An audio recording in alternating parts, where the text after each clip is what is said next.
ብርሃነ ዓለም ክርስቶስ በአንደኛ ቆሮንቶስ ምዕራፍ 23 ላይ እኛ ግን የተሰቀለውን ክርስቶስን እንሰብካለን የሚል ቃል አስቀምጦልናልና ይህን ቃል ከክርስቶስ ውጪ መስበክ እንደማይቻል ምክንያት ለማድረግ ልጆች ሲጠቀሙበት እንመለከታለን። በእኛ ቤተክርስቲያን ነገረ ማርያም፣ ነገረ ቅዱሳን ሌሎችንም ትምህርቶች እናስተምራለን።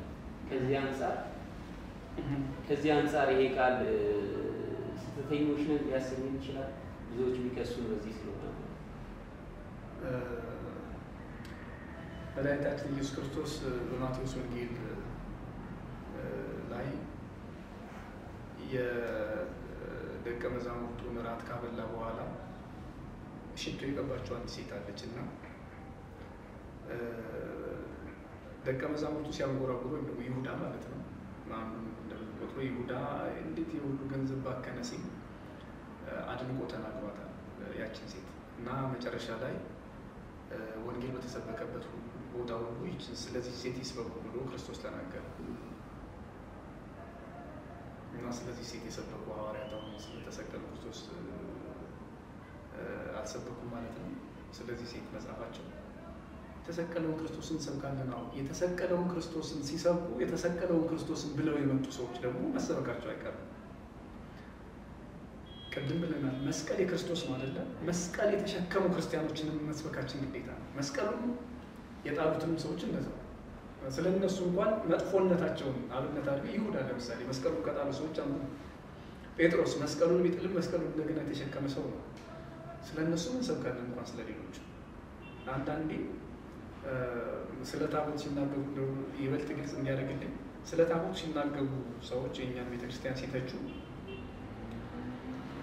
ጣውላ ይላሉ። እንግዲህ እግዚአብሔር ይቅር ይበለንና በእነሱ ቃል ጣውላ አንዳንዶቹ ቀዳሽ ናቸው ቄስ ነበሩ። እንግዲህ እንዴት እንዳላወቁት አላውቅም፣ እንዴት አንብበውት እንደማያውቁም አላውቅም።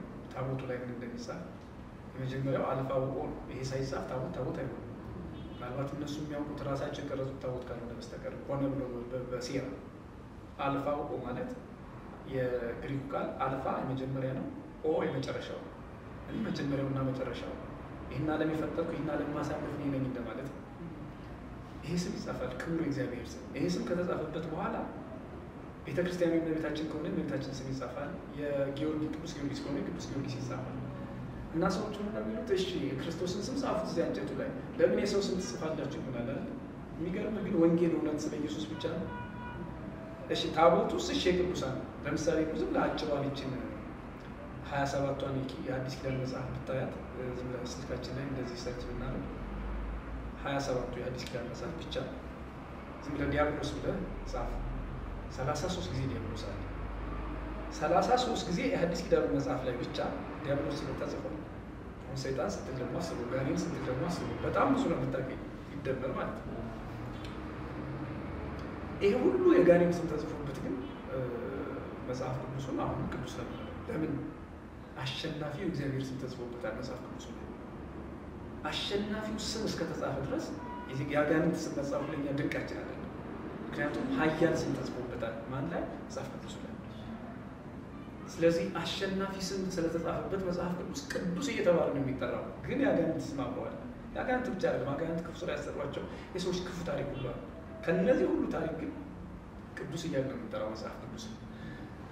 እንደዚህ ከሆነ እንግዲህ ታቦት ያጋንንት ስም የለበትም። ድል የነሱ የቅዱሳን የጻድቃን የሰማዕታት እና የሰማያውያን አገልጋዮች የቅዱሳን መላእክት ስም ነው የተጻፈበት። ቅዱስ በምንጠራው ምንድነው ችግሩ? መጽሐፍ ቅዱስ ወረቀት ነው። ታቦትም ምንድነው? ወረቀቱ እንጨት ነው አይደለም? ከእንጨት ነው የሚጠራው። ምናልባት እንግዲህ ያኛው ወፍራም እንጨት የኛው ስስ እንጨት ስለሆነ ይሄ ልዩነት ካልሆነ በስተቀር ለማንኛውም ግን መጽሐፍ ቅዱስን ስንት ጋኔን የተጻፈበትን የጋኔን ስም የተጻፈበትን መጽሐፍ ቅዱስ የሚል አንደበት የእግዚአብሔር ስምና የቅዱሳን ሰዎች ብቻ ስም የተጻፈበትን ታቦት እርኩስ ጣዖት ለማለት ሞራላቸው ከየት እንደመጣ በጣም ነው የሚገርመኝ። በምን አግባብ ይሄን ቅዱስ እያሉ የእግዚአብሔር ስሙና የቅዱሳን ወዳጆቹ ስም የተጻፈበትን ሞራሉ እንደነሱ ለመሆን ሃይማኖት እንደሚወድ ሰው ሳይሆን እስኪ ነው ገለልተኛ ነው እየባስተዋሰው ራሱ የማይመጣልኝ ጥላቻ ይሄ። ለማንኛውም የተሰቀለውን ክርስቶስን ስንሰብክ በተመሳሳይ መልኩ ቅድም መግቢያ ላይ ያልኩት በጣም የሚገርመኝ ቃል ነገረ ቅዱሳንን ሳስብ የምደነቅበት ቃል ነው። ክርስቶስ እኔ የወይን ግንድ ነኝ እናንተ ቅርንጫፎች ናቸው። አሁን ቅርንጫፎች ተቆርጠው የወደቁ ባዶ ምልምል ግንድ የሆነ ነው ይህ ዓለም ሊሰብከን የሚፈልግ። በቃ ቅርንጫፍ ማየት አይፈልግም። ግን ክርስቶስ እኔ የወይን ግንድ ነኝ አለ፣ እናንተ ቅርንጫፎች ናቸዋል። ወደድንም ጠላንም ግንዱን ብለን ስንሄድ ቅርንጫፎችን እናገኘዋለን። በላይ በሰማይ ብትሄድ እስኪ ተመልከት። ኢሳይያስ እግዚአብሔርን ማየት ፈለገ፣ ብቻውን አየሁ እንዴ? ሱራፌልና ኪሩቤል ቅርንጫፎቹን አያቸው በሰማይ። ዮሐንስ ወልደ ነጎድጓድ ግንዱን ማየት ፈለገ፣ ግንዱን ብቻውን ማየት አልፈለገም። 6 ክንፍ ያላቸው 24 ሰዓት ቅዱስ ቅዱስ እያሉ ሃሌሉያ እያሉ የሚያመሰግኑ ቅርንጫፎችን ያየ። በምድር ያየን እንደሆነ ደግሞ እንደዚሁ ነው። እግዚአብሔር ወዳጆቹን ጥሎ ሰማያውያን መላእክትን ምድራውያን ወዳጆቹን ትቶ እግዚአብሔር አይመለክም። ስለዚህ የተሰቀለውን ክርስቶስን እንሰብካለን። ግን ደግሞ ይሄው ክርስቶስ በማቴዎስ ወንጌል ላይ ለደቀ መዛሙርቱ በሌሎችም ወንጌላት ስለ እሷ እንደተናገረው ወንጌላውያን በሰበኩበት ቦታ ሁሉ ስለዚህ ሴት ይስበኩ አለ። ለምን? ቅዱስ ጳውሎስ እኛ የተሰቀለውን ክርስቶስን እንሰብካለን አለ። ክርስቶስ አምላካችን ደግሞ ይችን ሴት ስበኳት አለ። ስለዚህ ስለ ሰው መስበክም ተገቢ ነው ማለት ነው። ሌላ ነገር ግን ዋናው ዓላማ የተሰቀለውን ክርስቶስን ብላ ስለመጣች እቺ ሴት ስለ እሷ እንሰብካለን። ማንንም ብላ አይደለም፣ ክርስቶስን ፈልጋ ነው የመጣች። ቅድምም እንዳልነው እነሆ ሊከተለኝ የሚወድ ቢኖር መስቀሌን ተሸክሞ ይከተለኝ ነው የሚለው አይደለም። መስቀል የተሸከሙ ሰዎችን ስለመናገር ግዴታችን። ቅዱስ ጳውሎስ በዕብራውያን መልእክቱ ላይ ነው ምዕራፍ 13 ነው። ተዘከሩ መኳንንቲክሙ ዘነገሩክሙ ቃለ እግዚአብሔር ዘትሬኡ ሰናየ ግዞሙ፣ የእግዚአብሔርን ቃል የነገሯችሁን ዋኖቻችሁን አስቡ፣ የእምነት ፍሬያቸውንም እየተመለከታችሁ በእምነት መሰሏቸው አለ። የተሰቀለውን ክርስቶስንማ ብቻ ሰብከን። ለምሳሌ ክርስቶስ ጾመ። ለክርስቶስ እሱ 40 ቀን ነው የጾመ። እኔ 40 ቀን መጾም እችላለሁ እንዴ? ከሱ በታች ሰዎች አድርገውታል ወይ? ከክርስቶስ በኋላ አርአያ ሊሆኑ የሚችሉ እንደኔ ሰው የሆኑ አምላክነት የሌላቸው ሰዎች በምን ህይወት አለፉ? ክርስትናውን እንዴት ኖሩ ብለን አርአያ የምናደርጋቸው ሰዎች ከሌሉ ምንም ክርስትናን ከማን ይማራል? ክርስቶስ እውነት ነው፣ በሰው ልክ በሰው መጠን ተርቧል፣ ተደክሟል፣ አርአያ ሆኖናል። ቅዱስ ጴጥሮስ እንደተናገረው ፍለጋውን ተከተሉ ዘንድ ምሳሌውን ተወላችሁ ብሎናል።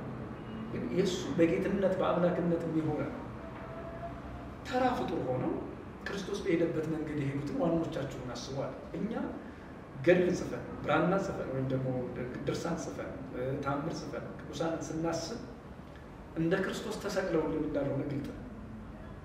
የእምነታቸው ፍሬ ግን ለእኛ አብነት ይሆነናል። ራሱ እንደውም እኔ የዓለም ብርሃን ነኝ ካለ በኋላ ማቴዎስ 5 ላይ እናንተ የዓለም ብርሃን ናችሁ ብሏል አይደል? ደቀ መዛሙርቱ ብርሃንነታቸው ያስፈልገናል። አሁን እዚህ ጋር እሱም ብርሃን እነሱ ብርሃን ስለሆኑ ልናወዳደራቸው አንችልም። እሱ የባህሪ ብርሃንነት ያለው ነው። እነሱ ደግሞ እሱ ያበራቸው ብርሃኖች ናቸው። ስለዚህ የተሰቀለውን ብለን ስንሄድ ከተሰቀለው ክርስቶስ ጋር መስቀሉን ተሸክመው መከራ መስቀሉን ይዘው የሚኖሩ እናቶችን አባቶችን እናገኛለን። እነሱ የት እንተዋቸዋለን? ቅዱስ ጳውሎስ እኮ እነሱን አስቡ ነው ያለው። ስለዚህ መስቀሉን ብለን ስንሄድ መስቀል የተሸከሙ ክርስቲያኖችን እናገኛለን። እሱን እንጣ ለምን እንተዋቸዋለን? አጭሩ መልስ ይሄ ነው። ምናልባት ሌላ እንዲጨመር እንዲነሳ የሚፈልግ ሀሳብ ካለ ልናነሳ እንችላለን። መልካም፣ በጥሩ ሁኔታ ነው ተብራርቶ የተነሳው። ሌላው በቅዱስ መጽሐፍ ላይ ስለ ኢየሱስ ክርስቶስ በተደጋጋሚ በብዛት ብርሃን አለ ቅዱስ ጳውሎስ ዕብራውያን መልእክት ላይ ከምልጃ ጋር የተያዙ ሀሳቦችን ሲያነሳ እንመለከታለን እና አሁን ሎቱ ስብሐት ክብር ይግባውና ከኛ ቤተ እምነት ውጭ ያሉ ሰዎች አማላጅ ነው ለማለት የሚደፍሩት እንዲህ ያሉ ጥራዝ ነጠቅ ቃላትን እያወጡ ነው የመጽሐፍ ቅዱስ ጥቅሶችን እና በእኛ ቤተክርስቲያን ከማዳን ስራ ጋር አገናኝተን ነው የምንመለከታቸው። የማዳኑን ስራ ብቻ የሚወክል ከሆነ ደግሞ አሁን ላይ የምልጃ ስራ የለበትም እና የማዳኑን ስራ የለም ተብሎ የመነገር እድል ይኖረዋል ወይስ እንዴት ነው? እነዚህ ቃላት የሚያያን ኦርቶዶክስ የሆነ ሰው ሊረዳው የሚገባው ነገር ምንድን ነው? ሌሎችን መጥቶ አይምሮ ሊበርዙ የሚችሉበት አግባብ ስላለ ይህን ጥያቄ መመለስ ያለብን በአንድ ጥያቄ ነው። እግዚአብሔር አምላክ ዘፍጥረት ምዕራፍ 1 ጀምሮ ባለው ቃል ለምሳሌ ብርሃን ይሁን አለ። ፀሐይ፣ ጨረቃ፣ ከዋክብት በሩ ኦኖፍ ያደረጋቸው ማታ ማታ አንድ ጊዜ ብርሃን ይሁን አለ፣ በር አለ። እሺ መልካም። ከዛ ይቀጥልና ዝም እያለ ይሁን የሚናገረው ቃል አለ። ለምሳሌ ምድር ታብቅላል። አንድ ጊዜ ተናገረ። ይኸው እስከዛ ድረስ እኛ የምንበላው አንድ ጊዜ የተናገረውን ቃል ምድር ሰምታ እስካሁን ድረስ ፍሬ ትሰጣለች።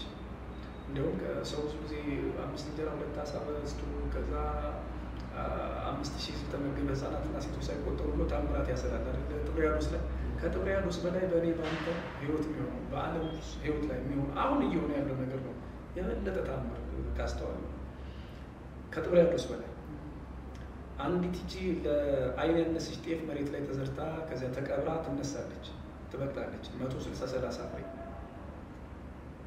አንዲት በቆሎ፣ አንዲት ፍሬ፣ አንዲት ስንዴ፣ አንዲት ፍሬ ማለት ነው ስንዴዋ፣ አንዲት ፍሬ በቆሎ፣ ስንዴ፣ ሌሎችም ፍሬዎች መሬት ላይ ይበቅላሉ፣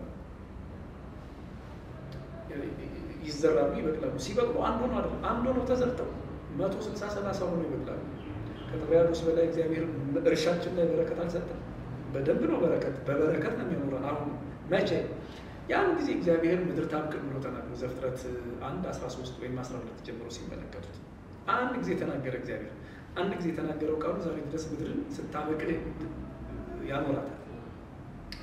በተመሳሳይ መልኩ ዘፍጥረት 1:26 እግዚአብሔርም ማለት ሰውን መልካችን እንደ ምሳሌያችን እንፍጠር አለ። በነገራችን ላይ እግዚአብሔር ጭቃ ይዞታል የሚባለው ስለ ሰው ልጅ ክብር ነው እንጂ ከጭቃው ጠፍጥፎ አልሰራንም። ከጭቃ ባህሪ ነው ይሰራል። ከእሳት ባህሪ ነው እንጂ የእሳቱ እየነደደ አምጥቶ እንደዚህ አድርጎ ከጭቃ ጋር ለውሷል ለሚሰራ የእሳትን ባህሪ አምጥቶ ፈጠረ ማለት ነው። ስለ ሰው ልጆች ክብር እግዚአብሔር ሰውን ከጭቃ ሰራው ማለት ከጭቃ ባህሪ ያመጣውና ስለ አዳም ክብር ጭቃ ይዞታል ይባላል እንጂ የሰራን በቃሉ ግን የበለጠ መክበራችንን ሲያይ አርአያውን ሰጠን፣ አምሳሉን ሰጠን። በዚያ ላይ ደግሞ ጭቃ ይዞታል የሚለው ትርጓሜ ያለን ትርጓሜያችን ምን ለማለት ፈልጌ ነው? እስከ ዛሬ ድረስ አንድ ጊዜ ተናገራት ቃል ይሄው ሰው ሲሰራ ይኖራል። አባትና እናት እኮ ልጅን ይወልዳሉ እንጂ አይሰሩም። የሚሰራው የት ነው? መቼ ነው? በዛሬ እንደው በየእናቶች ሆድ በየአባት አብራክ እየገባ እግዚአብሔር የሆነ ጭንቅላቱን አይኑን ዛሬ ሰኞ እግሩን ማክሰኞ ምናምን ረቡዕ እንደዚህ እያለ እዛ አይደለም ይሰራ። ቃል ተናገረ፣ ያ ቃል እስከ ዛሬ ይሰራል። እግዚአብሔር ማለት ሰው ነው ከዚህ ለምሳሌ እንፍጠር እስከ ዓለም ፍጻሜ ድረስ ሲፈጥር ይኖራል ያ ቃል። በተመሳሳይ መልኩ ክርስቶስ አምላካችን መስቀል ላይ ተሰቅሎ 7 ቃላትን ተናገረ። ከእነዚህ ውስጥ አንዱ ለምሳሌ በገነት ከኔ ጋር ዛሬ በገነት ከኔ ጋር ትኖራለህ ሽፍታው ነው። የሉቃስ ወንጌል ምዕራፍ 23 ነው። አባቱ የሚያደርጉትን ያውቁና ይቅር በላቸዋል። ለምሳሌ እንደምጃ ወይም እንደ ማስታረቅ ብለን የምንወስደው ቃል ይሄ የሚያደርጉትን ያውቁና ይቅር በላቸው። ይህ በጣም ትልቅ ጸሎት እኮ ነው። እየሰቀሉት እያደረጉት እየቸነከሩት አላመኑብኝም ለእነሱ ብዬ ቦርድ አልታደሉምና አጥፋቸዋል አለ። የሚያደርጉትን ያውቁና ይቅር በላቸዋል። ይሄ በቤተክርስቲያናችን ትርጉም ብዙ ትርጉሞች ተሰጥተውታል። ለምሳሌ ሁለቱን ባነሳ አንደኛ አርአያነት ተብሎ ተተረጎመ። አርአያነት ለምሳሌ ሐዋርያት ሥራ ምዕራፍ 7 ላይ አርአያውን እናየዋለን። ክርስቶስ እየወጉት እየቸነከሩት የሚያደርጉትን ያውቁና ይቅር በላቸው እንዳለ ከእሱ የተማረው ከጌታው የተማረው ዲያቆን እስጢፋኖስ ቀዳሜ ሰማዕት በድንጋይ እየደበደቡት የድንጋይ ክምር እየከመሩበት የሚያደርጉትን ያውቁና ይቅር በላቸው አለ። ስለዚህ አርአያነት ማለት ይሄ ነው። የጠላቶቻችሁን ውደዱ ሲል ዝም ብሎ እንደኔ በቃል ብቻ አስተምሮ ዝም አይልም። እኔ ጠላታችሁን ውደዱ ብዬ ሳስተምር ቆይቼ ምናልባት ቂም ያዝኩበትን ሰው ባገኘው ላልምረው እችላለሁ፣ አቅም ካለኝ ማለት ነው። ክርስቶስ ግን ጠላታችሁን ውደዱ ሲል የምርም ጠላት ወደዱ የሚችል እርቃኑን የሰቀሉትን አይሁድ የሚያደርጉትን ያውቁና ይቅር በላቸው። ይሄ አርአያነት ይባላል። ጠላት መውደድ በፍቅር እንዲመለሱ በትህትና እንዲመለሱ ለማድረግ። ሌላው ግን የሚያደርጉትን አያውቁምና ይቅር በላቸው የሚለው ቃል እስከ ዓለም ፍጻሜ ድረስ ሕያው ነው ይላሉ አባቶቻችን። ይህንን ቅዱስ ቄርሎስ ምንድነው አትናቴዎስ በቅዳሴው ላይ ይናገረዋል። ወልድ ሆይ እንደ ጥንቱ ኤሎሄ ኤሎሄ በል፣ አምላኬ አምላኬ ለምን ተውከኝ በል። በቅዳሴ ሰዓታችን ነው እንግዲህ የምንለው ለምን ተውከኝ በል፣ ይህን ስጋዬን የበሉት ደሜ የጠጡትን ይቅር በላቸው በል እያለ ይናገራል ቅዱስ አትናቴዎስ በቅዳሴው። ምን ማለት ነው? ወደ አረብ ነው የሚወስደን። ቅድም መግቢያችን ላይ ያለው አሁን የክርስቶስ የማስታረቅ ስራ ስንል ከራሱ ጋር ያስታረቀበት የሚለው ቃል ወይም ደግሞ መካከለኛነትን የፈጸመበት ያ ቃል የዕለተ ዓርቡ ስራው ማለት ነው። የማዳን ስራው ሁልጊዜ በቤተ ክርስቲያን አለ ስንል የማዳን ስራው ዓርብ ላይ ይወስዳል። የዓርብ ስራው ደግሞ ሕያው እንደሆነ የማይቋረጥ እንደሆነ የምናውቀው ቅድም ለምሳሌ በተናገርኩት ቃል ነው። ለምሳሌ ምድር ታብቅላለች። እስካሁን ድረስ ቃሉ ሕያው ነው አይደለም? አልተቋረጠም። ሰውን እንፍጠር አለ። እስካሁን ድረስ ቃሉ ይሰራል። ሰው እየተፈጠረ ነው፣ እየበዛ እየተባዛ ነው አይደለም? ልክ እንደዚህ ሁሉ መስቀል ላይ የተናገረው ስራ ወይም ደግሞ በሰውነቱ የሰራው ይህ ስራው የማስታረቅ ስራ ማለት ነው። የመካከለኛነቱ ስራ ማለት ነው። ሰው አምላክ ሆነ አምላክ ሰው ሆነ ከምንለው ትርጓሜያችን ባሻገር የእኛን ድህነት የተመለከተው ቃሉና የማዳን ስራው ባቸው አንድ የበለት ዓርብ ተፈጸመ ሲፈጸም ይኖራል ማለት ነው። ልክ የፍጥረት መጀመሪያ ላይ ክርስቶስ አምላካችን እግዚአብሔር ወልድ እንዳደረገው ማለት ነው። ይሁን አለ ሆኖ አሁንም በዕለተ ዓርብ ላይ አደረገው ሲደረግ ነው የዕለተ ዓርቡን ማለት ነው። እና ከዚያ ውጭ ግን ምናልባት እዚህ ውስጥ የሳትኩት ነገር ካለ እንደገና ማየት እንችላለን። በዚህ መልኩ ነው መታየት ያለበት ማለት ነው የማዳን ስራ። እዚህ አሁን የማዳን ስራ ቆመ ወይ ክርስቶስ አሁን ያድነው እንዳለን ይሄው እንደ ዕለተ ዓርብ ነው። አሁንም ያው ነው። እኛ እኮ ያመነ የተጠመቀ ይድናል ብሎ እኮ አንድ ጊዜ ብቻ ነው የተናገረው። አሁንም ያድነናል። ያኔ ብቻ አይደለም ያዳነው። በወልድ ያመነ ዘላለም ሕይወት አለው አለ። ያኔ እኮ ለሰሙት ብቻ አይደለም፣ አሁንም ድረስ ይህችን ቃል ሰምቶ ሕይወት ይገኛል አይደል? አንድ ጊዜ የተናገረ ክርስቶስ አንድ ጊዜ በተናገረው ነገሩ እስከ ዓለም ፍጻሜ ድረስ ለእኛ ትምህርታችን ነው፣ ሕይወታችን ነው። እና አንድ ጊዜ የቆረሰው ስጋ ቤዛነቱ ተመልከት። አንድ ጊዜ የቆረሰው ስጋ፣ አንድ ጊዜ ያፈሰሰው ደም ለዘላለም ለእኛ ከአብ ከወልድ ከመንፈስ ቅዱስ መታረቂያችን ሆኗል። አንድነት መፍጠሪያችን ሆኗል። የኃጢአት ስርየት ሆኗል። ስለዚህ መቼ ነው የኃጢአት ስርየት የሚሆነው? ቅዱስ ቁርባን ስጋውን ቅዱስ ደሙን ስንቀበል። እሱ ይሄንን መቼ ፈጸመ? በዕለተ ዓርብ። ስለዚህ እኛ ነገረ ክርስቶስን ወይም ደግሞ የማዳኑን ስራ ስናስብ ሁልጊዜም ዕለተ ዓርብ ላይ ሄደን ነው። እንደምኑ ካለ እንደሆነ ይሄ ዕለተ ዓርቡ ነገር አሁንም እንደ ዕለተ ዓርብ ይማልዳል እንዳለን አሁንም እንደ ዕለተ ለምሳሌ እንደ ዕለተ ዓርቡ አሁን ሰው አይፈጥርም። ሰው የተፈጠረው በስድስተኛው ቀን ነው አይደለ? በስድስተኛው ቀን ነው ሰው የተፈጠረው። እንደ ስድስተኛው ቀን ዛሬ አይፈጥርም።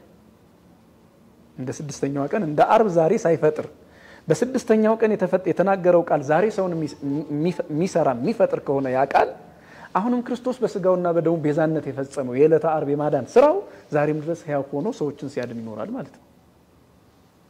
ያኔ ሩቅ ቃል ሆኖ የተናገረው ቃል ማለት መለኮት ብቻ ሆኖ በመለኮታዊ ቃልነቱ የተናገረው ቃል ሕያው ሆኖ ዛሬ ሰውን የሚፈጥር ከሆነ ሩቅ ቃል ስጋ ለብሶ ወይም ደግሞ ስጋን ተዋህዶ ከሁለት አካል አንድ አካል ከሁለት ባህሪ አንድ ባህሪ ሆኖ የፈጸመው ቤዛነቱ በዕለተ ዓርብ ነው። ያ የዕለተ ዓርቡ ስራ እስከ ዓለም ፍጻሜ ይቀጥላል ማለት ነው። ስለዚህ ማዳን አልቆመም። ልክ መፍጠር እንዳልቆመ ሁሉ ግን ክርስቶስ ዛሬ እየፈጠረ አይደለም፣ ቃሉ ነው የሚፈጥረው። ክርስቶስ ዛሬ ምድር ታብቅል ብሎ የስንዴ የገበሬ ዘር እየዘራ አይደለም። አንድ ጊዜ ተናገረ፣ ቃሉ ዛሬ ድረስ እጽዋት አዝርዕትን አትክልቶችን ፍሬያማ ሲያደርጋቸው ይኖራል። እኛም እንደዚያ ነን። አንድ ጊዜ በተናገረው ቃል እናምናለን። አንድ ጊዜ በባረከው ማየገቦ እንጠመቃለን። አንድ ጊዜ እንኩይ ስጋይ ነው ብሎ በሰጠው ስጋና ደም እንድናለን። ያ የሚወስደን ወዴት ነው? ወደ ዕለተ ዓርብ ነው ማለት ነው። ግልጽ ይሆን ይሄ ነገር? የተብራራው ጥያቄዎቹን ሀሳቦችን እየጨረስኩ ነው ያለው። በእኛ ቤተክርስቲያን ቤዛነት፣ ጽድቅ፣ ቅድስና፣ ኃጢአት የሚሉ ቃላት አሉና እነዚህን ቃላት እንዴት ነው የምንረዳበት አግባብ? ሰፊ ናቸው እኮ በጣም ራሱን ችሎ አሁን ቤዛነት ብቻውን ቅድም እንዳልነው ትምህርት ነው። ቤዛነት ማለት እንግዲህ የክርስቶስ ቤዛነት ማለት የተለየ አካሉን የሚገልጥ ነው። በክርስቶስ ማንም የማይተካው ቤዛነት አለ። ምክንያቱም በዚህ ጉዳይ ላይ አብና መንፈስ ቅዱስ ራሱ ያው እንደው ወደ ሰሞነኛ ጉዳይ ብዙ ጊዜ ትኩረት የለኝም ነገር ባይሆንም ደስ ይለኛል። ለማንኛውም ግን እንደው ሰሞኑን እንተውና መሰረታዊ ቤተክርስቲያናችን ትምህርት ቤዛ ሲባል ክርስቶስ ቤዛ ነው። በዚህ ቤዛነት አብና መንፈስ ቅዱስ እንኳን አይጠሩም አይደል? አልተሰቀሉምና እንኳን ድንግል ማርያም ማለት ነው። እመቤታችንን ታዲያ ቤዛ የምንላት ምንድነው ያለ እንደሆነ ስለ ሁለት ነገር ነው። አንደኛ ማለት ለኔ ነው ሁለት ነገር ያልኩት እንጂ ብዙ ነገሮች ቤዛ የሚለውን ነገር ሊያመጣ ይችላል። እመቤታችንን ቤዛ ካልናት በምንድን ነው? አንደኛ ለኔ ትልቁ ነገር ቤዛ የሆነ ስጋ ከሷ ተገኝቷል። ቤዛ የሆነ ስጋ ከሷ ከተገኘ ደግሞ ወደድንም ጠላንም እሷን ቤዛ ማለት ግዴታችን ነው። ለምሳሌ ቅዱስ ጳውሎስ መጽሐፍ ቅዱስን ሳነበው ነው ደስ የሚለኝ። ቆሮንቶስ ምዕራፍ 11 ቁጥር 3 ላይ ሁለተኛ ቆሮንቶስ ምዕራፍ 11 ቁጥር 3 ነገር ግን እባብ በተንኮሉ ሔዋንን እንዳሳታት ሐሳባችሁ ተበላሽቶ ለክርስቶስ ከሚሆን ቅንነትና ንጽህና ምናልባት እንዳይለወጡ ብዬ እፈራለሁ ይላል። ነገር ግን እባብ በተንኮሉ ሔዋንን እንዳሳሳታት እባብ ነው እንዲያሳሳታት ማንም ሰው የሚያውቀው ዲያብሎስ ነው አይደለ? ግን ዲያብሎስን እባብ አለው። ለምን? ዲያብሎስ ማን ነው? እባብ ለዲያብሎስ ማደሪያ ሆኗል። ስለዚህ በአዳሪው ማደሪያውን ጠራው ወይም ደግሞ በአዳሪው በማደሪያው አዳሪውን በማደሪያው ማደሪያው ዲያብሎስ ነው። ማደሪያው እባብ ነው። አዳሪው ደግሞ ዲያብሎስ ነው። ስለተመልከት አዳሪው በእባብ ያደረውን ዲያብሎስን እባብ ብሎ ጠራው በማደሪያው ምክንያት። አሁን እኛ እዚህ ቢያንኳኳ ሰው ቤቶች ሰዎች ሊል ይችላል በሩን እያንኳኳ መቼም ጣራና ግድግዳውን አይደለም አይደለ? ይሄ ብዙ ጊዜ የምንመስለው ምሳሌ ነው። እና ከእባብ ለዲያብሎስ ማደሪያ ሆና እባብ በሷ ስም ከተጠራ እባብ እኮ በሷ ስም ተጠራ ማን ማለት ዲያብሎስ ማለት ነው። ዲያብሎስ በእባብ ስም ተጠራ። ሰይጣን ላይ ሳንለያይ ክርስቶስ ላይ ለምን እንደምንለያይ ነው የሚገርም። ይሄው ዲያብሎስ ያደረበት እባብ አሳታት ተብሎ ተጣፈኩ። ያሳተ ግን እባብ አይደለም ዲያብሎስ ነው። አሳቹ ስላደረባት ግን እባብም አሳች ተብላ ተጻፈች። እና ዲያብሎስ ላይ ክርክር የማያነሳው ዓለም ነቤታችን ላይ ክርክር ማንሳቱ በጣም የሚገርም ነው። ከዲያብሎስ ስላደረባት አሳች ተብላ ከተጠራች እንግዲህ ክፉ ላይ ተንኮሉ ላይ ተግባብተናል ማለት ነው። ይሄማ አይደለም እንዴት እንደዚህ ሊሆን ይችላል? ዲያብሎስ እባብ ምን አገባው የሚል የለም። ማሳሳቱ ላይ እባብ ምን አገባው? አሳች እኮ ያደረባት ነው። እኛም ያደረባት ክርስቶስ ነው ቤዛችን። ያደረባት ክርስቶስ ነው መድኃኒታችን። ስጋውን የቆረሰልን ደሙን ያፈሰሰልን። ግን ደግሞ ካደረባት ቤዛ የተነሳ የቤዛ እናት ቤዛ መሆኑ የቤዛ ልጇ ቤዛ ከሆነ እናት ቤዛ መሆኗ ግድ ነው። ቤዛ የሆነበትን የዮሐንስ ወንጌል ምዕራፍ 4 ቁጥር 24 ላይ እግዚአብሔር መንፈስ ነው ይላል። ረቂቅ ነው። የሚቆረስ ስጋ የለውም፣ የሚፈስ ደም የለውም። የሚፈስ ደም የሚቆረስ ስጋ ያገኘው ከድንግል ማርያም ተወልዶ ነው። ስለዚህ ከድንግል ማርያም ተወልዶ ይሄን ካገኘ እኛ የቤዛ እናት ቤዛ ነው ልትሆን የምትችለው። አሁን እዚያ ጋር ዲያብሎስ ላይ ስንሄድ ልዩነትን አጥፍተን አይ ዲያብሎስ ስላደረባት ነው እኮ እንዲህ ሆነችው አሳሳች የተባለችው እንጂ በራሷማ ስህተት ልትሆን አሳሳችም ልትሆን አትችልም የሚለው ይሄ ክፉ ዓለም ድንግል ማርያም ተሰቅላ መድኃኒት እንዳልሆነች ያውቃል። የተሰቀለበት ስጋ ግን ክርስቶስ እግዚአብሔር ወልድ የተሰቀለበት ስጋ ከሷ ተገኝቷልና ቤዛ እንበላት ስንል ከባቢ ያነሰ ክብር ነው የሚሰጣት ያለ። ወይም ደግሞ እባብ ላይ ተስማምቶ አዳሪና ማደሪያውን አንድ ላይ እየጠራ በአንድ ስም እየጠራ እዚህ ጋር ግን አዳሪና ማደሪያን በጣም በቃ እንዴት ይሆናል? እኛ ይቅርና ቅዱስ ጳውሎስ በዕብራውያን መልእክቱ ላይ ልጆች በስጋና በደም ተሳትፈዋል ወይም ደግሞ አንድ ሆነዋልና ስለዚህ ወንድሞቼ ማለትን አያፍርም ያለ ሰው መሆኑን ሰው አጉልቶ እየተናገረ ቅዱስ ጳውሎስ ወይም ሌሎች ወንጌል በራሱ እንደዚያ ነው። ቃል ስጋ ሆነ የሚለው ቃል እንደዛ ነው። ስለዚህ የክርስቶስ ሰው የአምላክ ሰው መሆን ምክንያት የሆነች ድንግል ማርያምን ቤዛ ምንልበት ምክንያት የመጀመሪያ ነው። ከዛም ማላጅነቷ ቃል ኪዳኗ እንዳለ ሆኖ ማለት ነው። ስለዚህ ቤዛ እንላለን። ክርስቶስን የሚተካ ቤዛነት ግን ማንም የለው። ማንም እንኳን ድንግል ማርያም ብለናል። አልተሰቀለችም። የተሰቀለበት ስጋ ግን የሷ ነው። ይሄንን አንረሳም። ነገር ግን ደግሞ አብና መንፈስ ቅዱስ እንኳን ስላልተሰቀሉ ቤዛ ይባሉ። ቅዱስ ሚካኤል ቤዛ ልንለው እንችላለን እኮ በሌላ አነጋገር። ለምን? የራሱ ምክንያት አለው። ተሰቅሎ አይደለም። አብና መንፈስ ቅዱስን በነገራችን ላይ ቤዛ ልትልበት የምትችለው አግባብ እኮ አለ። ግን ክርስቶስ በተሰቀለበት ልክ አይደለም ቤዛ የምንላቸው። ቤዛ ማለት መድኃኒት ምትክ ማለት ከሆነ በምንም መልኩ ይሁን ቤዛነትን አብና መንፈስ ቅዱስ ላይ ልታጣው አትችልም። ግን ተሰቅለው ነው በፍጹም። ከዚህ አንፃር ለአብና ለመንፈስ ቅዱስ ማለት የሚሰጥ ስም አይደለም። ከዚህ አንፃር ከመሰቀል አንፃር ስጋ ለብሶ መድኃኒት ከመሆን አንፃር ለአብና ለመንፈስ ቅዱስ እንኳን የሚሰጥ አይደለም። እንኳን ለእመቤታችን ማለት ነው። ለመላእክትም የሚሰጥ አይደለም። ግን ቤዛ ልንላቸው እንችላለን። ለምን? ለምሳሌ ስሜ በሱ ዘንድ አለና አታስመሩት አታስቆጡት ዝም አይልምና ይቀጣልና እያለ እስራኤልን እግዚአብሔር አስጠንቅቋል። መላኩን ልኮ ለምን ያድናል ብንል እኮ ደግሞ ሌላ ነገር ነው። በቃ ቤዛ ምትክ አድርጎ ላከው። እንዲያውም የእግዚአብሔር ምትክ በጣም የሚገርመው እሱ ነው። ደግሞ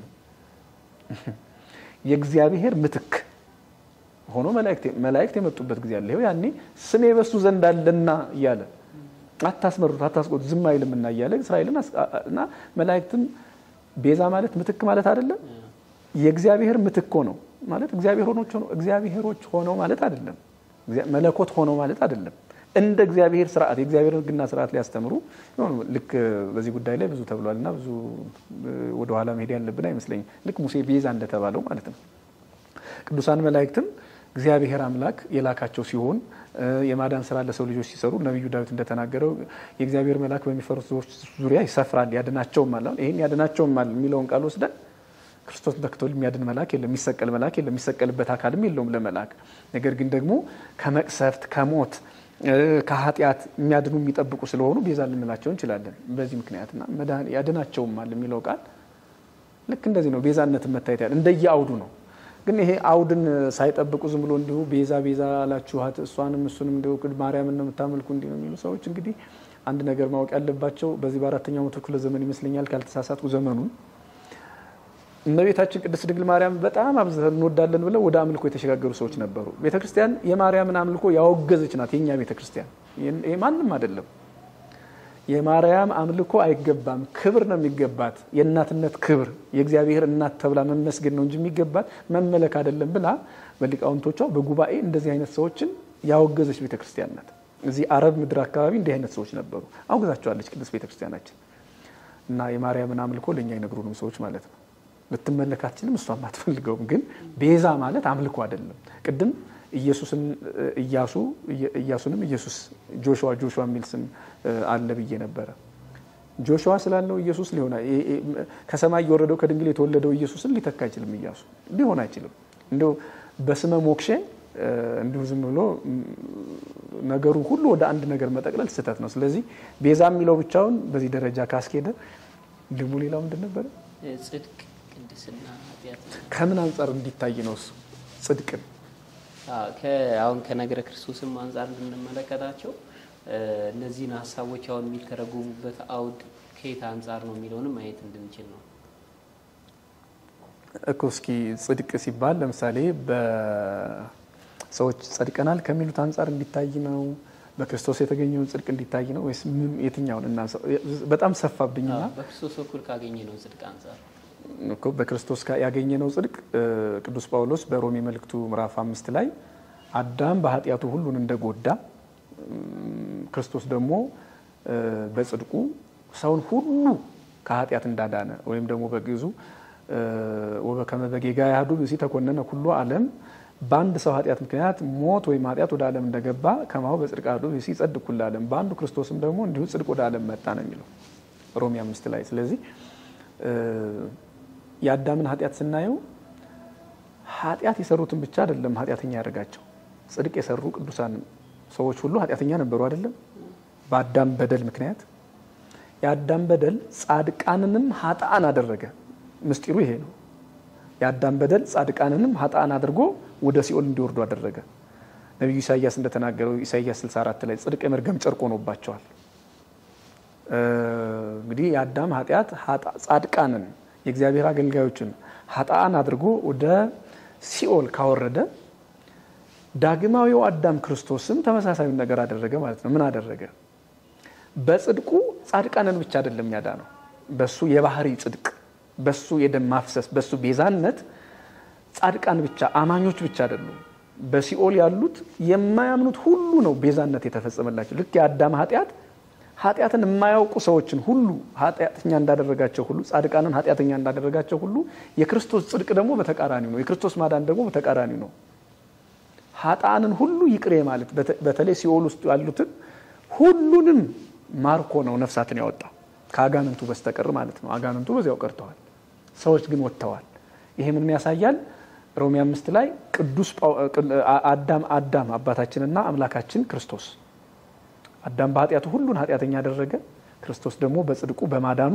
ሁሉን ጻድቃን አድርጎ ወደ ገነት ወሰደ ይሄ መጀመሪያው ጽድቃችን ነው ይሄ እንግዲህ ከዕለተ ዓርብ ጀምሮ ወደኛ ሲመጣ አሁን እኛ ከአንድ ነገር ጻድቅ ሆነናል ከአዳም መርገም ግን ደግሞ ይሄ አንሴስተራል ሲን የሚባለው ብቻ እኮ አይደለም እኛን ኃጢያተኛ የሚያደርገን ቅዱስ ጳውሎስ እንደውም ሮሜ 8 ላይ ነው ስለ ጽድቃችን ይናገርና ወዳጆች ሆይ እንደ ስጋ ብንኖር እዳ አለብን ይላል የጸደቀ ሰው እዳ ለምንኖርበታል እዳ ያለብን እኮ እንደ ስጋ ፈቃድ ከኖር ስጋን መወሰን ካልቻለን መግዛት ካልቻለን እዳ አለብን ማለት ነው አሁን በስጋችን በራሳችን ምኞት የምናመጣው ያዳም ኃጢያት አይደለም ይሄ ፐርሰናል ወይም ደግሞ አክቹዋል የሚባለው ነው እኔ የምሰራው ኃጢያት ነው አይደል ከኔ ኃጢያት ክርስቶስ ተሰቅሏል ከኔ ኃጢያት ማለት እኔ በመሰራው ኃጢያት እንዲሁ ኃጢያት አደረታው ክርስቶስ ተሰቅሎልኛል እያልኩ እንስሳዊ ጠባይን እንደለማመደው አይደለም። ስለዚህ በእኔ ኃጢያት ምክንያት ወደ ሲኦል ልወርድ እችላለሁ። አዳማዊው ኃጢያት ግን አሁን ከኔ ቀርቶልኛል። ስለዚህ ጽድቃችን በጌታችን ቅዱስ ጳውሎስ ይሄንን ነው በነገራችን ላይ ማዕከል አድርጎ የሚናገረው። በዋናነት ከኛ በኩል የሆነውን አይደለም ከክርስቶስ ማዳን በኩል የሆነውን ጽድቅ ስለሚናገር ነው። እንግዲህ ኩነኔ የለብኝ የሚለው የአዳም ኃጢያት ማለት ነው። ኩነኔ አሁን በክርስቶስ ለሞቱት እንግዲህ ኩነኔ የለባቸውም እያለ የሚናገረው እውነት ነው። የአዳም ኃጢያት እኔ ጋር ኩነኔ ሆኖ አይመጣም። ክርስቶስ ሞቶልኛል፣ ክርስቶስ ተሰቅሎልኛል፣ በሞቱ አድኖኛል። በሱ ስላመንኩ ማለት ነው። ሞቱን ህይወቱን ስላመንኩ ህይወቱ መሆኑን ስጋውን በልቼ ደሙን ጠጥቼ ስለምነው ሲጀመር በክርስቶስ ኢየሱስ ስላሉት ኩነኔ የለባቸውም የሚለው ዝም ብሎ ኢየሱስ ስላሉት አይደለም። ስጋውን በልተው ደሙን ጠጥተው ከሱ ጋር ቅድም ያለው ያ ቲኦሱስ ሲኖራቸው ነው ህብረቱ ሲኖራቸው ነው ኩነኔ የለባቸው የሚባለው እንጂ እኮ ቅድም እንዳለው አጋንንቱ ይጸልያሉ። ያዕቆብ ተናግሯል አይደለ? ሐዋርያው ያዕቆብ አጋንንት ያምናሉ፣ ይንቀጠቀጣሉ፣ ስሙን እየጠሩ ያምናሉ። ደግሞ እንደኔ በድፍረት አይደለም እየተንቀጠቀጡ ነው። ቅዱስ ያዕቆብ እንደነገረን ግን ህብረት የላቸውም። በምን ህብረት? መንፈሳዊ ህይወቱ ወይም ደግሞ መልአካዊ ክብሩ የላቸውም። በተመሳሳይ መልኩ እኛ ኢየሱስ ብለን ስሙን ስለጠራን ወይም ደግሞ ደጋግመን ስለጠራነው አይደለም። ቅድም ያለው ነው ስጋውን በልተን ደሙን ጠጥተን እንኖራለን። በዚህ ምክንያት እኛ ኩነኔ የለብንም። ልጆች ሆነናል። ልጆች ሆነው ከውሃና ከመንፈስ ተወልደን ነው። እሱ ዳግመኛ ካልተወለዳችሁ ወደ እግዚአብሔር መንግስት አትገቡም እንዳለው እና ተወልደን ብቻ አይደለም ስጋውን በልተን ደሙን ጠጥተን እንኖር ነው። አባታችን ምን ነው? የምርም አባታችን ሆኖ ነው። ስለዚህ ኩነኔ ጽድቅ የሚለውን ያየን እንደሆነ በአዳም በኩል የመጣው ያ መርገም በክርስቶስ ቤዛነት ጠፍቶልናል። አሁን በአዳም ኃጢያት የሚያዝ አማኝ የለም። በእኔ ኃጢያት ግን ልያዝ ይችላል። ለዚህ ነው ቅዱስ ጳውሎስም እንግዲህ እንደ ስጋ ብንኖር እንደ ስጋ ፈቃድ ብንኖር እዳ አለብን እያለ ሮሜ 8 ላይ የሚናገረው። በሌላ መልኩ ራሱ ክርስቶስ ታስታውሳለህ ማቴዎስ ምዕራፍ 25 ቁጥር 1 ጀምሮ ያለው ቃል ማሰሮ የሌላቸውን ሰዎች አባሯቸዋል አይደለም? እውነት እውነት እላችኋለሁ አላውቃችሁም ብሎ። እነዚህ እኮ የተጠሩ ናቸው። መጠራት ብቻ አይደለም በክብር ተጠርተው ኑ ሰርጌን አጅቡልኝ የተባሉ ሰዎች ናቸው። ከተጠሩ በኋላ ለክ አላውቃችሁም መባል አለ። ጸድቀናል ብለው ሲያስቡ አልጸደቃችሁም የተባሉ ማለት ነው። በሌላ አነጋገር ዘይት ስለሌላቸው ማሰሮ ብቻ ይዘዋል። ማሰሮ ማለት ይሄ ዝም ብሎ ኢየሱስ ማለት ነው። በሌላ አነጋገር ዘይቱ የለም። ዘይቱ ምንድነው? ቅድም ያለው ይሄ በቤተክርስቲያን ውስጥ ያለው ምስጢራት ከሌሉ ባዶ ማሰሮ ነው። ማሰሮም ራሱ የተሰበረ ነው ሲጀመር ደህና ማሰሮ አይደለም። ስለዚህ በተሰበረ ማሰሮ ላይ ዘይቱም የለም። እነዚህ ደግሞ እውነት እላችኋለሁ ደግሞ እናንተና ማናችሁ ነው አላውቃችሁም ለራሱ ለመባል አይበቁም። በሌላ መልኩ ደግሞ እስኪ ተመልከት ማቴዎስ 25:31 ላይ ብራብ አላበላችሁኝ ብጠማ አላጠጣችሁኝ። አንዳንድ ሰው ምግባር የተራበ ማብላት የተጠማ ማጠጣት ገነት መንግስተ ሰማያት የፈለገው ድሃ ብታበላት ጽድቅም ይላል። በእኔ አላመናችሁም ብሎ እኮ ሲያባርራ አላየነውም። አዎ ያባርራል፣ በእሱ ለማመን ያስቀጣል። ግን እስኪ ሲመጣ በእኔ አላመናችሁም እንደተሰቀልኩ መቼ አመናችሁ? እንደተወለድኩ መቼ አመናችሁ? እኔ ለእናንተ ብዬ እንደተሰቀልኩ መቼ አመናችሁ አላለም እኮ ይላል። ግን እዚህ ላይ ሲል አላየነውም። አይልም ማለታችን አይደለም። ያየነው ሃይማኖትን አንስቶ አይደለም ምግባርን አንስቶ ነው። ምግባር ጉዳይ ባይሆን ኖሮ አሁንም በራሳችን ኃጢያት ተጠያቂ ባንሆን ኖሮ ብራብ አላበላችሁኝ ብሎ አያባረንም ነበር። ሂዱ ከኔ ራቁ አይልም ነበር ማቴዎስ 25:31 ላይ እንደተጻፈው። ስለዚህ ጽድቅ ማለት አንዴ ክርስቶስ ሞቶልኛል ብሎ ተዘናግቶ እንስሳዊ ህይወትን መኖር ማለት አይደለም።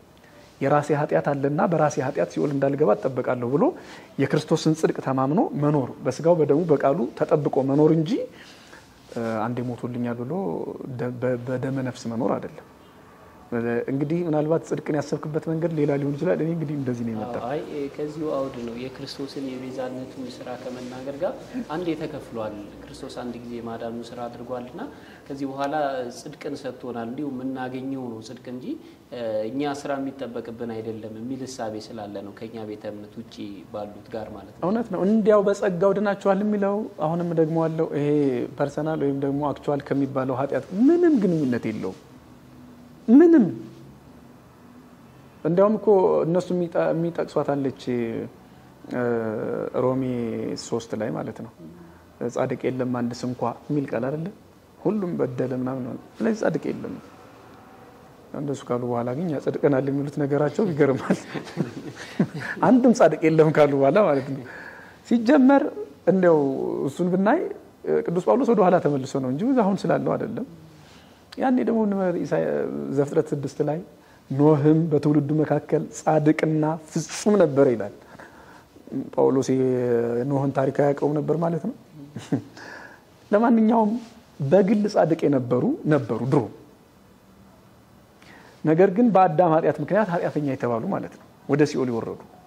ስለዚህ እነዚህ ሰዎች በራሳቸው ኃጢአት የለባቸውም፣ የአዳም ኃጢአት ግን አለባቸውና ቅዱስ ጳውሎስ እንደተናገረው በአዳም ኃጢአት ምክንያት ሁሉም ኃጢአተኛ ሆነዋል። አሁን ግን ቅድም እንዳለው ነው፣ ይችን ይዘን እንደው ክርስቶስ ተወልዶልኛል፣ ሞቶልኛል፣ ቤዛ ሆኖ በቃ ጸድቄያለሁ፣ አጽድቆኛል፣ ደሙ ፈሶልኛል፣ ደሙ ሸፍኖኛል የሚሉ ሰዎች የክርስቶስን ደም የመሰለ ሰይጣን ሌላ ደም ይዞ እየታያቸው ነው ይመስለኝ የእውነት ለመናገር። ምክንያቱም በዚህ ዘመን ሰይጣን ራሱ ክርስቶስ ነው የነገረን እኮ። ሰይጣን እኔ ሰይጣን ነኝ ብሎ አይመጣም። የክርስቶስ ነኝ ብሎ ስሙን ይዞት ነው የሚመጣው። ስሙን ያስወድደዋል። እኔ ለዚህ ስም የተቃጠልኩ ነኝ፣ እኔ ለዚህ ስም የታሰርኩ ነኝ የሚሉ ሰዎችን ማየት፣ ለዚህ ስም አበድኩ የሚሉ ሰዎችን ማየት የተለመደ ነው በየሚዲያው። እብዶች አሉ የእውነት። ራሱ ቀድሞ ነገረን ማቴዎስ 24 ላይ በስሜ ይመጣሉ ብሎ እና እውነት ነው። ዝም ብሎ የክርስቶስን ስም እያነሱ ጸድቅ ያለው ማለት አያዋጣም። ለዚህ ደግሞ ራሱ ክርስቶስ ነው የነገረን። ይሄው ቅድም የተናገርነው አንዷን ብቻ ብናነሳ ማቴዎስ 25 በቂያችን ነው። የጸደቀ ሰው እስኪ ለምንድን ነው የተራበ አላበላህም ተብሎ ለምን ይባረራል? የተጠማ አላጠጣህም፣ የታሰረ አልጠየቅም ለምን ተብሎ ይባረራል? የጸደቀ ሰው ለምንድን ነው ዘይት አልያዝክም ተብሎ የሚባረረው? ዘይት ምንድን ነው? ክርስቲያናዊ ስነ ምግባር ነው። ማሰሮ ምንድን ነው? ሃይማኖት ነው። ኢየሱስ ክርስቶስን ማመን ብቻ ጽድቅ ቢሆን ኖሮ ማሰሮ የያዙ ሰዎች ዘይት የላችሁም ተብለው አይባረሩ ነበር። እንግዲህ እነዚህ ሰዎች ከኦርቶዶክስ ተዋህዶ ቤተክርስቲያን ትምህርት ጋር አይደለም የሚጣሉት ነው እንደማስበው፣ ከራሱ ከክርስቶስ ጋር ነው፣ ከእውነተኛው ክርስቶስ ማለት ነው። ከትምህርቱ ጋር ነው እየተጣሉ ያሉት እንጂ እነሱ እንደሚሉት እኮ ጻድቃን እኛም ተፈተን ብንኖር ደስ ይለን ነበር፣ ጠልተነው አይደለም። ግን እንደዚህ አይነት አጋንንታዊ ትምህርት ነው ይሄ። ቅድም እንዳልነው ዲያብሎስ በራሱ ስም ወይ በሆነ መንገድ ቢመጣ ተቀባይነት ስለሚያጣ ክርስቶስ በሚል ስም ይህን ዓለም እንደገና እያታለለው ነው እና ጸድቅ ያለሁ እያለ ጽድቅ በመሰለ ኃጢአት የሚያኖር ዓለም ላይ ነው እየኖርን ያለነው። ጽድቅ የመሰለ ኃጢአት ብርሃን ላይ ነኝ በርቶልኛል እያለ ብርሃን የመሰለ ጨለማ ውስጥ ነው የሚያኖረን። እኔ በጣም የሚገርመኝ የዚህ ዓለም ትምህርት ማቴዎስ 13:24 ላይ እንክርዳድ አለ። እንክርዳድ ታውቃለህ? ስንዴና እንክርዳድ። ስንዴው እርሻው መሀል ነው አይደል ይዘራው ጠላት። ማቴዎስ 13:24 ላይ እኔ ያው እንግዲህ በየጉባኤው ጠይቃለሁ ብዙ ሰው ባለበት ስንዴና እንክርዳድ ላይ ደግሞ አጋጣሚ ከተማ ሰው ነው የምጠይቀውና እናውቃለን የሚል ሰው እኔ የሚገርም እስካሁን አላውቅም። ምናልባት ሲበቅል ካፈራ በኋላ ላውቀው እችላለሁ። ገና ሲበቅል ግን ምንም ነው የማላውቀው ስንዴውንና እንክርዳዱ። እና የጠላትን ብልጠት ይኸው ሰይጣን ዲያብሎስ ምን ያህል ክፉ ምን ያህል መሰሪ እንደሆነ በስንዴው መሃል እንክርዳድ ዘርቶ ነው ሄደ። ጤፍ ቢመጣስ ቢዘራ ስንዴ መሃል እንኳን ያለው ሰው ይቅርና ዝም ብሎ በዳበሳ አይነ ስውር ነቅሎ ይጥለዋል። ግን በስንዴ መሃል እንክርዳድ ዘርቶ ሄደ። በጣም የሚመሳሰል ማለት ነው። በስንዴ መሃል ሌላ ነገር ቢዘራ ማንንም ሰው በዳበሳ ያውቃል እንኳን አይላለው። ይሄ ማለት ወደፊት የዓለማችን ፈተና ተመሳሳይ ነገር ነው ማለት ነው። ተመሳሳይ ማለት ነው ኢየሱስ የመሰለ ሌላ ኢየሱስ እውነተኛውን ክርስቶስን ስሙን ይዞ ማለት ነው በስሜ ይመጣሉ ያለውን ቃል ይዞ እና ጽድቅ የመሰለ ኃጢአት ያልኩት እሱ ነው። ጽድቅ ያለው የሚሉ በእርግጠኝነት ምንግድ ጽድቅ የመሰለ ኃጢአት ናቸው ያሉት። ልክ ዮሐንስ ማቴዎስ 13:4 ላይ ያለው ስንዴ የመሰለ እንክርዳድ እንደተዘራው አሁን በመጽሐፍ ቅዱስ ትምህርት ላይ እንክርዳድ ምንድነው? ስንዴ የመሰሉ እንክርዳዶች ናቸው እንዲህ አይነት ትምህርቶች። ስንዴዎች አይደሉም። ግን ኢየሱስ ስለሚሉ ክርስቶስ ስለሚሉ ደሙ ስለሚሉ በክርስቶስ ደም ምናምን ስለሚናገር ስንዴ ይመስላል። በፍጹም ግን ስንዴ የመሰለ እንክርዳድ ነው እና ጽድቅ የመሰለ ኃጢአት፣ ብርሃን የመሰለ ጨለማ፣ ህይወት የመሰለ ሞት፣ መነሳት የመሰለ መውደቅ ነው እዚህ ዓለም ላይ ያለው እና ማንም የቆመ ቢመስለው እንዳይወድቅ ይጠንቀቅ የሚል ቃል ነው ማስተላልፈው። መልካም። በኔ በኩል ያስኳቸው ጥያቄዎች በአንድም በሌላም ተመልሰዋልና እኔ ጋር ያሉኝን ጥያቄዎች እዚህ ላይ ያበቃለሁ። ነገረ ክርስቶስን ካነሳን አይቀር ግን ይሄንን ለተመልካቾቻችን ማለት ይገባናል የሚሉት የቀረ ሀሳብ ካለ መምህር ለርሶ እድል ልስጥ። ያነሳነው በጣም ሰፊ ነው። ምናልባትም አንዳንዴ ነገረ ክርስቶስ በየመሃሉ አክብደነው ይሆን እያልኩ እየተሳቀኩ ነበረ ስናገር። አለመታደል ሆኖ የኔ መልእክት የኛ ማህበራዊ ሚዲያ ቧልት ነው የሚወደው እና እንዲህ አይነት ነገሮችንም እየመረረን እንልመድ። መቼም ይገባኛል ከስኳርና ከሰናፍጭ የቱ ይጣፍጣል አይደለም? የሚጣፍጥ ስኳር ነው። የሚጠቅምስ ስኳር ነው። ምናልባት ስኳር አፍቃሪ ከሆንክ ብዬ ነው። ስኳር እንግዲህ ከሶስት ነጮች ተጠበቁ ተብሏል አይደለ? ከነሱ አንዱ ስኳር ነው። የሚጣፍጥ ግን ስኳር ነው። ጣፋጭ የዚህ ዓለም ነገር አሉ። በቃ በሽታ የሚሰበስቡ ጣፋጭ የሚመስሉ ጆሮአችንን የሚጣፍጡ በኋላ ግን በሽታ የሚፈጥሩ ስንት ማህበራዊ ሚዲያ ወሬዎች አሉ። ዝም ብሎ እንቶ ፎንቶ እንዲህ አይነት ትምህርቶች ሰናፍጮች ናቸው። ጆሮ አይዙ መሰለኝ። ይህ ዓለም መቼም ያው ቧልት ይወዳል። ማለት ሁሉንም ሰው አይደለም፣ የሚወዱትን ብቻ ነው። ቁም ነገር ሲሆን የሚያሳልፉ ሰዎችን ብቻ ማለቴ ነው እንጂ ብዙ ደግሞ ቁም ነገር የሚወዱ ሆነ ብለው እንዲህ አይነት ነገሮችን የሚመለከቱ ሰዎችም አሉና በዚህ ግልብ በሆነ ዓለም ውስጥ እንዲህ አይነት መሰረታዊ ጥያቄዎችን የሚጠይቁ ሰዎችን ለማበረታታት እኔም ለዛ ነው የመጣሁት። በመሸ ያውም እንግዲህ ትንሽ ድካሞች አሉ እና በድካም ምክንያት የረሳሁት ካለ ደግሞ እናንተ አስተካክላችሁ ለአድማጭ ታደርሱታላችሁ ማለት ነው። ስለዚህ እኔ የምለው ነገረ ክርስቶስ በጣም ሰፊ ነው፣ ጥልቅ ነው። ክርስቶስ አምላካችን ቢነገር ቢሰበክ የሚያልቅ ምስጢር የለውም። ምስጢረ ተዋህዶ እጅግ በጣም ድንቅ ነው። የአምላክ ሰው መሆን የሰው አምላክ መሆን ዝም ብሎ እዚህ 2 ሰዓት ወይም 1 ሰዓት ተቀምጠው በምንናገረው ነገር የሚያልቅ አይደለም። አመታትን ብንማር እድሜ ዘመናችንን ብንናገረው የሚያልቅ ትምህርት አይደለም። ነገር ግን እንዲህ አይነት ትምህርቶችን ሰው በመከታተል ያልገባውን በመጠየቅ ጨዋ በሆነ መንገድ ጥያቄዎችን በማቅረብ መማማር የተቻለ እንደሆነ ቤተክርስቲያኒቱን ምን ወዳትን ያህል እናውቃታለን ማለት ነው። እና ደግሞ በሌላ አነጋገር እንዲህ አይነት ትምህርቶች ሰውን ወይም የሰውን ሃይማኖት የሰውን ማንነት አለት ላይ የሚሰሩ ናቸው። ማቴዎስ ምዕራፍ 7 ቁጥር 24 ላይ 2 ቤቶች አሉ። አንደኛው ቤት ተራ አፈር ላይ ተሰርቷል፣ የሚታወቅ ነው።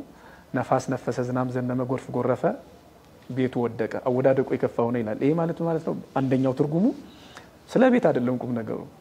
ቤት የተባለ ሰው ነው። ዝም ብሎ የሆነ ተአምራት ላይ ተሰክቶ የሚኖር ሰው እንዲሁ ዝም ብሎ እሰይ ስለት የሰመረ እያለ ብቻ እሰይ ስለት የሰመረ ብሎ መዘመር ኃጢአት አይደለም፣ ሊሆንም አይችልም። እዚች ላይ ብቻ ተሰፍቶ የሚኖር ሰው ግን ችግር አለበት። መሰረታዊ ትምህርቱን ነገረ ክርስቶስን ነገረ ስላሴን የማያውቅ ነገረ ቤተክርስቲያን ያልተረዳ ሰው የሆነ ወቅት ላይ ጎርፍ ይጎርፋል፣ ነፋስ ይመጣል። መናፍቃን የሚያመጡት ጊዜ የሚያመጣው ፈተና አለ፣ ብርቱ ፈተና። ህይወታችን የሚያመጣው ብርቱ ፈተና አለ። ያን ጊዜ አወዳደቃችን የከፋ ይሆናል። በሃይማኖት የምንወድቀው አወዳደቅ ማለት ነው። ብዙ እህቶች ወንድሞች ወድቀዋል አይተናል። እና ታዲያ ከዚህ ለመዳን ሁለተኛውን ቤት መሆን ነው። ሁለተኛው ቤት በአለት ላይ የተሰራ ነው። ቅዱስ ጳውሎስ እንደተረጎመው ያም ማለት ክርስቶስ ነበር ነው አይደል የሚለው። አለቱ ኢየሱስ ክርስቶስ ነው። እስራኤል ይጠጡበት የነበረው ያ አለቱ ታምረኛው አለት፣ ደሙን ያፈሰሰው አለት ክርስቶስ ነው። እና በአለት ላይ የተሰራው ቤት ጎርፍ ጎረፈ፣ ዝናብ ዘነመ፣ ነፋስ ነፈሰ፣ ያ ቤት አልወደቀም በአለት ላይ ተሰርቷልና ይላል። እንዲህ አይነት ትምህርቶች እንዲህ አይነት ፕሮግራሞች አለቶች ናቸው። ሰውን ጎርፍ ሲመጣ፣ ነፋስ ሲነፍስ፣ ዝናብ ሲዘንም እንዳይወድቅ የሚያጸኑት ናቸው። አሊያ ግን የቤተ ክርስቲያን አባል ብንሆንም በአንዲት ቤተ ክርስቲያን ብንሆንም የደረቀ ቅጠል እንዳንሆን ለራሳችን ልንጠነቀቅ ይገባል። የደረቀ ቅጠል አይደለም ነፋስ የሰው ትንፋሽ ገንጥሎ የሚወስደው ነው። መንገደኛ የሚገነጥላቸው ቅጠሎችን አይታጣቅ። አሁን እዚህ ማህበራዊ ሚዲያ ላይ አልፎ አልፎ አያለሁና በቃ ሃይማኖት እንደ እግር ኳስ ጨዋታ በአንድ ጀንበር የሚቀየር በአንድ ጀንበር የሚለበስ ልብስ ሆኗል። እንዲህ አይነት ሰዎች ቅጠሎች ይባላሉ። ወይም ደግሞ ማቴዎስ ምዕራፍ 13 ላይ በመንገድ የወደቀ ዘር አለ አይደለም? በመንገድ የወደቀ ዘር ምንድነው? 3 ችግር አለበት። አንዱን ልናገር። መንገደኛ ይረግጠዋል። መንገደኛ ማለት ነው ክፉም ደጉም ሰው ማለት ነው አይደል? ደጋጎች ያልፉበታል መንገድ ማለት፣ ክፉዎችም ያልፉበት። አንተ ክፉ ነህ በእኔ እንዳታልፍ አይልም መንገዱ። አንዳንድ ሰዎች ልባቸው መንገድ ነው። ያም መጥቶ የሆነ ነገር ሲላቸው ለካ እንዲህ ነው እንዲህ ይላሉ። የሆነ ሰው መጥቶ የሆነ ነገር ሲላቸው ለካ እንዲህ ነው እንዲህ ይላሉ። የመጣ ሁሉ የሚረግጣቸው ይሆናሉ። ምዕመናን ጆሮአቸው ልባቸው መንገድ እንዳይሆን የመጣው መንገደኛ ሁሉ እንዳይረማመድባቸው እንዳይረግጣቸው አለት የሆነ ልብ ያስፈልጋቸዋል። አለት የሆነ ልብ ማለት ደግሞ እንዲህ አይነቱን ጥያቄዎች መስማት እንዲህ አይነት ትምህርቶችን ማድመጥ ነው። ምናልባት ከዋናው መቋጫ የበለጠ መቋጫ እንዳይሆን እሱ ረዝሞ በዚህ ይበቃኛል። መልእክት ይሄ ነው። የምንወዳትን ቤተክርስቲያንን እንወቃት ነው። መልካም መምህር አክብረውን ስለመጡ በድጋሚ ከልብ አመሰግናለሁ። እግዚአብሔር ያክብርልን። እኔም አመሰግናለሁ። መርሃ ግብራችንን በዚሁ ፈጽመናል። በሚቀጥለው ሳምንት ደግሞ እንደተለመደው በሌላ ርዕሰ ጉዳይ ከሌላ መምህር ጋር ደግሞ ተገናኝተን መርሃ ግብራችንን የምንቀጥል ይሆናል። እስካሁን ድረስ ስለተከታተላችሁን ከልብ ነው የምናመሰግነው። ብዙ ቁም ነገር ያተረፋችሁበት መርሃ ግብር እንደሆነ ባለሙሉ ተስፋ ነኝ። ዘንስር ሚዲያን ሰብስክራይብ፣ ሼር፣ ላይክ በማድረግ አገልግሎቱን እንድትደግፉ በድጋሚ ጥሬን አስተላልፋለሁ። በድጋሚ መምህራችን ስለመጡ እግዚአብሔር ያክብርልን። የዛሬውን መርሃ ግብር በዚሁ እናበቃለን። ወስብሐት ለእግዚአብሔር ወለወላዲቱ ድንግል ወለመስቀሉ ክቡር አሜን።